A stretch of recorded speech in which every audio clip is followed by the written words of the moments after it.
The wind had a way of carrying silence across the flatlands of eastern Texas, a kind of silence that didn't just linger, it watched. On a late September morning, the kind of morning when the air feels heavier than it should, a man named Joe Whitaker turned the key to a storage unit that hadn't been opened since 2002. He was the new manager at Caldwell Self-Storage, a row of corrugated metal doors lined up like tombs at the edge of the highway, the kind of place that collected forgotten stories. Most units held old furniture, unpaid debts, memories left behind. But this one, Unit 47, was different. The record said it had been rented by a woman named Nancy Greer, paid through the end of 2002, never renewed, never emptied. Whitaker pulled up the metal door, and the sound echoed down the empty corridor like a scream. Inside, the air rolled out, stale, cold, and sour. He thought at first it was just mildew, but then, beneath the thick dust and the faint drip from the corrugated roof, something else hit him. That sharp metallic tang, the kind that made your stomach tighten before your brain could name it. The unit was small, maybe 10 feet across, filled with a few boxes, an old armchair, and a large trunk against the back wall. The trunk was metal, industrial, the kind used in military transport. The lock had rusted through. He nudged it with his boot. It creaked open. Inside were clothes folded neatly, a few children's drawings faded to pale colors, a leather wallet cracked with age, and beneath it all, wrapped in what looked like tarp, bones. He froze. His body moved before his mind caught up, backing away, hand over his mouth, eyes fixed on the open trunk. Then he ran. By the time police arrived, the air had changed again. The sun was out, but the unit felt colder, as though the metal walls themselves were holding on to something. Detective Marcus Hale stepped out of his unmarked sedan, his boots crunching against the gravel. He'd been in homicide long enough to recognize the difference between death and time. This was both. The scene was taped off, officers murmuring near the door. Hale approached the trunk, crouched down, and stared inside. The remains were skeletal, but intact. Whoever this person had been, they'd been here a long time. The medical examiner arrived within the hour. Preliminary analysis. Female, late 20s to early 30s, likely deceased for at least 15 years. Hale glanced at the rental record again. Nancy Greer, signed in 2001, listed a local address. He sent a unit to check it. The house was long abandoned, windows boarded, weeds overtaking the porch. Neighbors didn't remember much, only that Nancy had lived alone with her daughter, a girl named Melanie. And one day, both had vanished. The case file had once existed, Hale discovered later, buried in the archives of the Travis County Sheriff's Department. Missing persons, dated October 2001. 2 names, Nancy and Melanie Greer. Status unresolved. Hale read through the yellowing pages that night, the rain beating softly against his office window. The husband, Raymond Greer, had been stationed overseas at the time. The report said there was no forced entry, no evidence of struggle, just a house that had gone silent overnight. He looked back at the photo from the scene, the trunk in the storage unit, the careful folding of clothes, the deliberate arrangement. This wasn't random. Whoever had done this had taken time, care. Like they wanted to bury something but couldn't quite let it go. The next morning, Hale met with the forensic team. They had found something else inside the trunk, an envelope sealed in plastic. Inside was a photograph. slightly water damaged, but still clear. It showed a little girl, maybe 8 years old, standing in front of a red pickup truck. The same truck appeared faintly in the reflection of the storage unit's metal wall, as though whoever took the picture had parked it there years ago.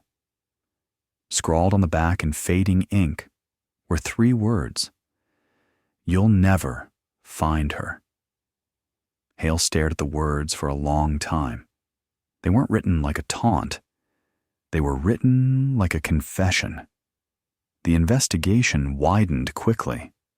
Property records showed the red pickup had belonged to a man named Ellis Cormer, a mechanic who'd worked at a repair shop on Route 19. The shop was gone now, replaced by a gas station, but Cormer still lived in town, now in his 70s. When Hale knocked on his door, the man answered slow, his face lined and eyes clouded but alert. "Ellis Cormer?" Hale asked. "That depends who's asking," the old man replied. Hale showed his badge. "Detective Hale, Travis County. I'm looking into an old missing persons case. Nancy and Melanie Greer. You knew them?" Cormer leaned against the doorframe. "Everyone knew Nancy," he said after a pause. "Sweet girl. Kept to herself after her man left. Always came by the shop when her car was acting up. The little one, too. Quiet kid. Used to draw on the shop floor with chalk. When did you last see them?" Cormer's eyes flickered, just once. "Must have been fall of '01. She said she was moving. Didn't say where." Hale studied him. "You own a red pickup?" "A beat." "I did. Long gone now. Sold it." "When?" He shrugged. "Couldn't tell you. Long time ago." Hale nodded, thanked him, and left. But the way Cormer's hands had trembled slightly when he said "long time ago" told him enough. Back at the lab, DNA from the trunk confirmed the remains belonged to Nancy Greer. No trace of Melanie. Her name was still out there, missing. But the tone of the evidence was shifting. The storage unit had been locked from the outside. Whoever sealed it did so knowing what was inside. The paper trail led back to one last payment, made in cash. December 2002. And the handwriting on the receipt didn't match Nancy's. It matched Cormer's. When confronted, Cormer didn't deny it. Not at first. But the story he told was stranger than Hale expected. He said Nancy had shown up late one night after closing, said she was scared, said her husband was coming back from overseas and she didn't want him to find out something. Hale asked, "What?" The old man just looked at the floor and muttered, "Secrets have a way of finding a place to rot." Hale pressed him again. "Did you help her move something? Did you see the trunk?" Cormer's jaw tightened. "She asked me for help. Yeah. Said it was just junk she didn't want to keep around the house. We loaded it into my truck. That's all I did." "And you never saw her again?" "No." Hale let the silence stretch. "Then why did you pay for the storage unit after she disappeared?" The old man's mouth opened, then closed. "Finally," he whispered, "because I thought she'd come back for it." The words hung there, brittle and empty. Hale knew the look, the kind of quiet guilt that came from carrying something too long.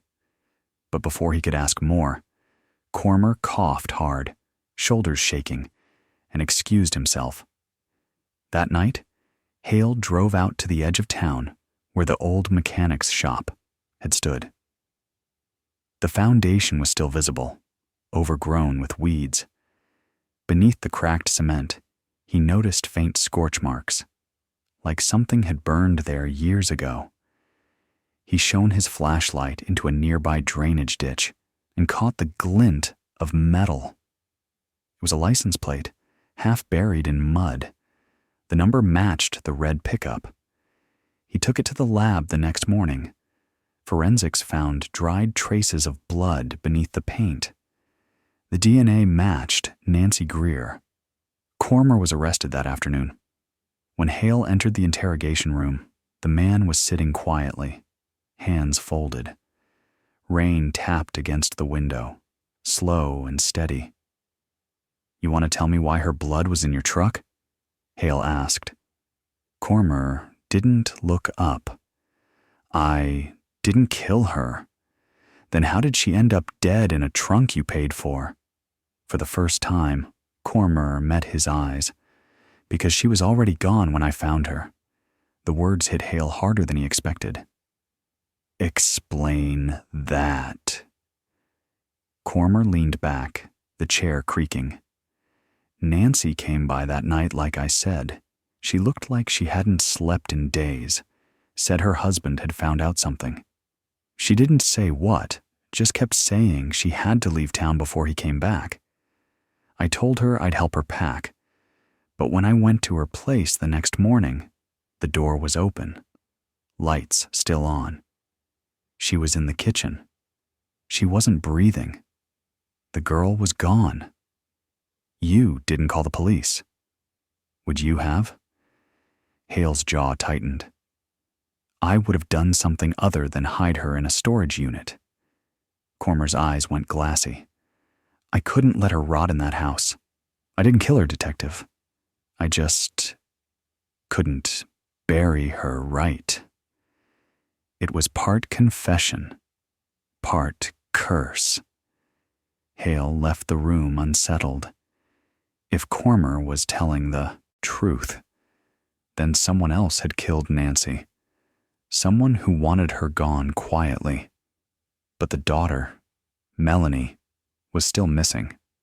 And that was what haunted him most. He ordered a new search of the Greer property. This time, forensic teams scanned the ground with cadaver dogs. Near the back of the house, in the dried-up well behind the fence line, the dogs alerted. Excavation revealed a small plastic box wrapped in cloth. Inside were children's shoes, a faded hair ribbon, and a drawing of a house with 2 stick figures, one adult, one child, standing beneath a sun. The child had red hair, drawn in scribbled crayon. Melanie's. The evidence suggested she'd made it home after Nancy died. But then, nothing. Hale went back through the husband's records. Raymond Greer had served overseas until 2002, but he'd returned stateside shortly after. No forwarding address, no digital trail. But one detail stood out. A single large cash withdrawal, made 2 weeks after Nancy's disappearance. Enough to leave town, to start over. Hale suspected he had. The search stretched into weeks. Each lead turned to dust. Every witness faded into memory. But one night, near the end of October, Hale got a call from a small-town sheriff 3 counties over. A routine inspection of an old field property had uncovered something strange. An unregistered grave. He drove out before dawn. The field was quiet, a thin fog curling along the grass. They led him to a shallow pit under an oak tree.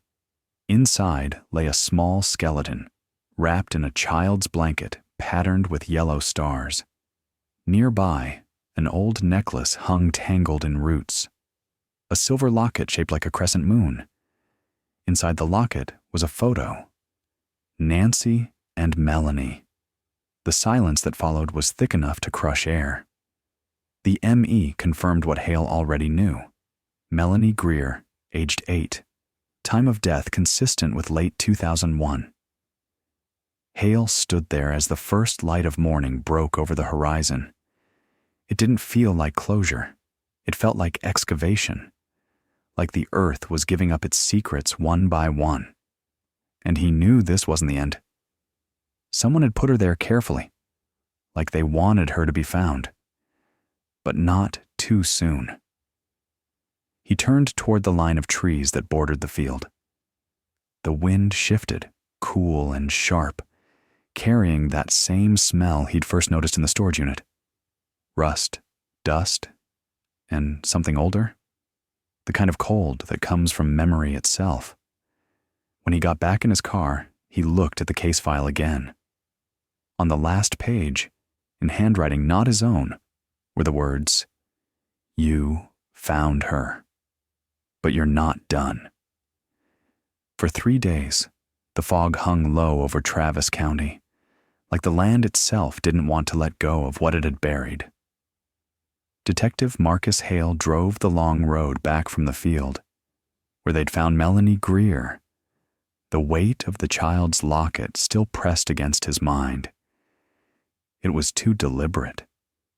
The way she was wrapped, the way the grave was marked by an old oak. Whoever had done, it had cared enough to make it look like a resting place. That wasn't rage. That was grief.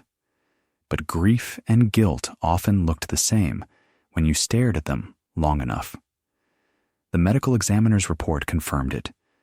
No signs of violence, no fractures, no blunt trauma. Cause of death? Suffocation. Likely from a pillow or cloth, pressed gently. Not in a struggle, but in panic. Hale had seen that kind of death before. Someone trying to quiet a scream. Someone who thought they were saving, rather than ending. It made the whole thing worse. He sat in his car outside the sheriff's office long after midnight, reading through the old dispatch logs from 2001. There it was. One unlogged 911 call from Nancy Greer's home on the night she disappeared. A call that never connected fully. The line had gone dead after 3 words. He found out. The timestamp matched the night before Ellis Cormer claimed he found her body. Hale leaned back, his chest tightening. The he Nancy had mentioned could only be one person. Her husband, Raymond Greer. The problem was, Raymond no longer existed. The Department of Defense records showed he'd changed his name after returning from overseas. In 2003, a man matching his age and build had applied for a commercial driver's license in Oklahoma under the name Daniel Holbrook. No priors, no criminal record, clean employment history. He'd been living quietly for nearly 2 decades. Just 2 states over. Hale drove out the next morning before dawn, the highway stretching out like a gray scar under a washed-out sky. The wind was colder than usual, carrying that scent of dust and fuel that only Texas mornings have. By noon, he pulled into a small town called Sandridge, population barely 1,200. The address on Holbrook's file led him to a modest 1-story house with a blue truck parked out front. The mailbox still had the name Holbrook stenciled in peeling paint. He knocked once. No answer. Then again. Finally, the door opened. The man who stood there looked older than the photograph, but unmistakable. Raymond Greer, now Daniel Holbrook. His eyes flicked to the badge before Hale even introduced himself. "Detective Hale, Travis County," he said. "Mind if I come in?"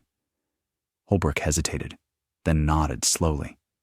The house smelled of coffee and motor oil, the faint hum of a ceiling fan filling the silence.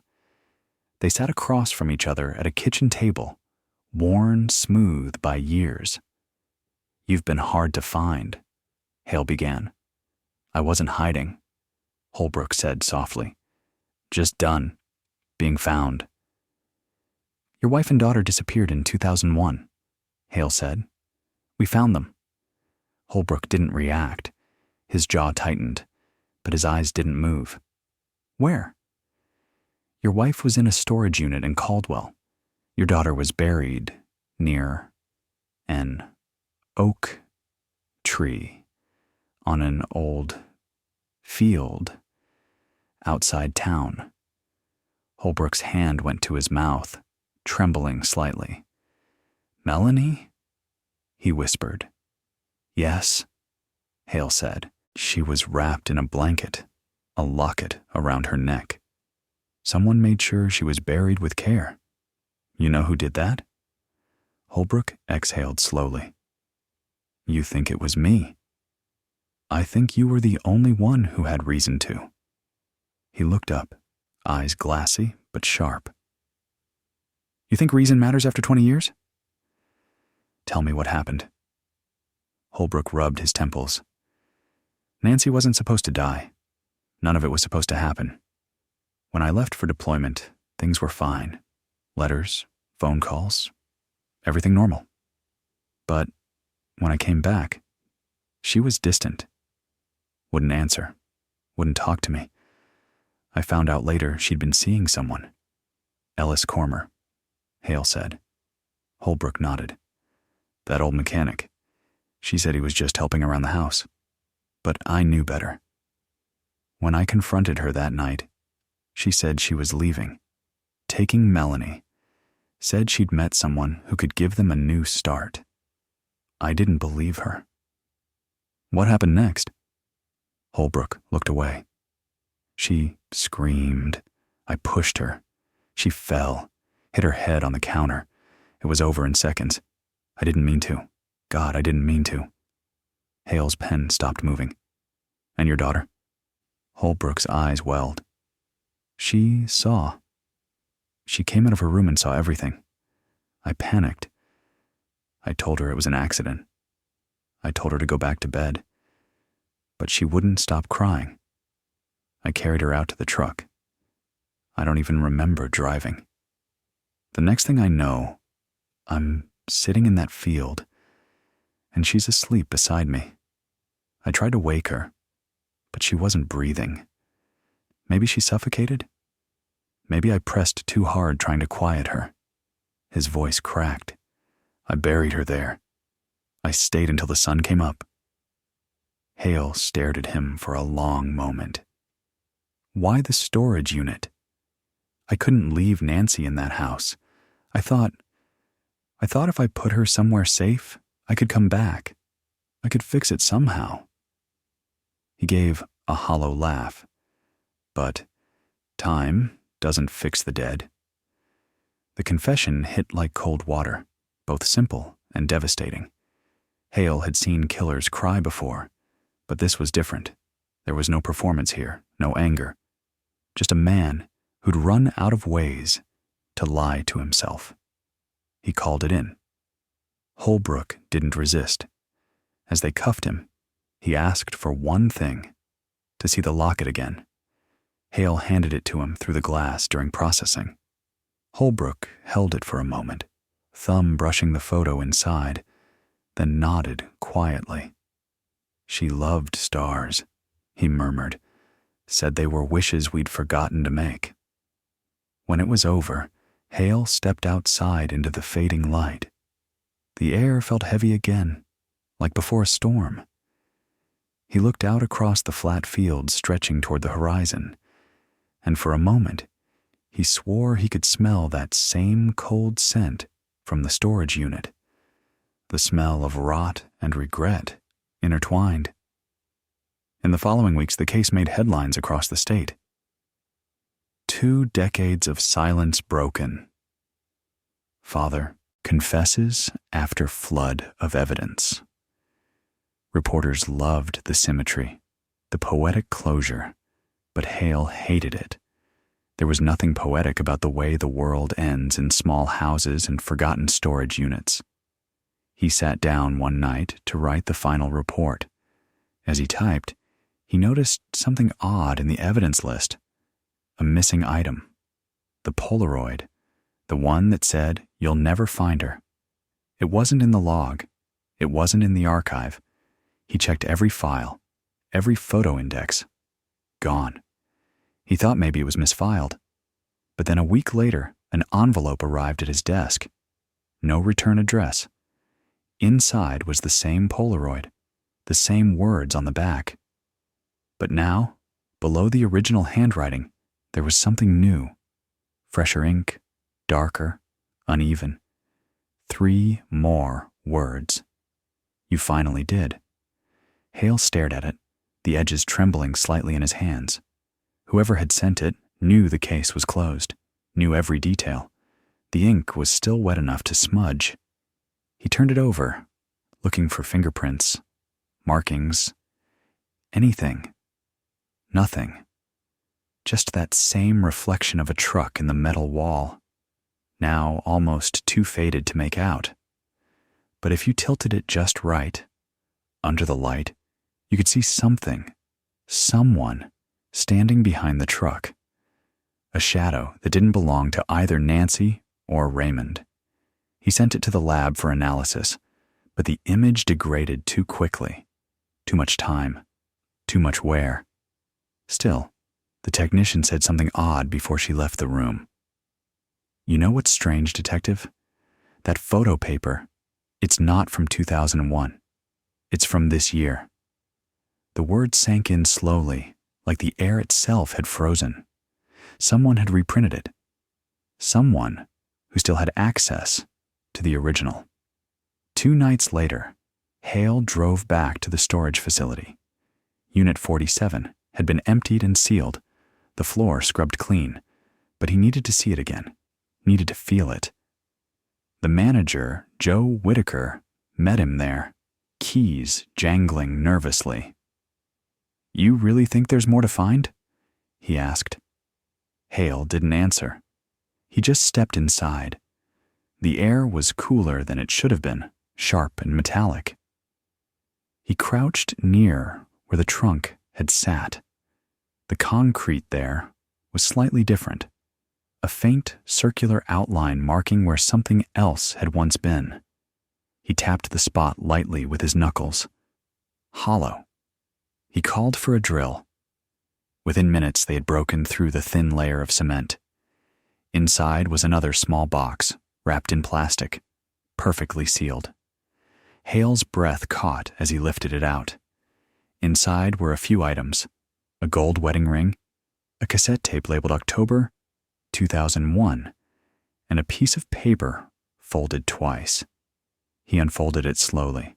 The handwriting was unmistakable. Nancy Greer. If you're reading this, then the truth has finally come home. I didn't want to leave, but I had to protect her. If something happens to me, tell her father I forgave him. He was only doing what he thought love was. Hale sat there for a long time, staring at the words. The tape, when played, was mostly static, but at the end, a faint voice came through. A woman's voice, calm but distant. I know you'll come back here one day. The air will still be cold. It sent a chill through the room. The box was logged, sealed, and stored in evidence, but Hale never forgot the way that voice sounded, like it was speaking through time itself from the dark inside of metal walls. Months passed. Holbrook pled guilty to involuntary manslaughter and was sentenced to 20 years. Ellis Cormer died before trial, his heart giving out in county jail. The case file was closed, the story written, the cold case resolved. But Hale couldn't shake the feeling that something still lingered. One evening, near the anniversary of the discovery, he returned to the storage facility alone. The sun was setting, orange bleeding into purple across the flat horizon. He stood in front of Unit 47, listening to the hum of the wind. Then, without quite knowing why, he placed his hand against the metal door. It was cold, colder than it should have been.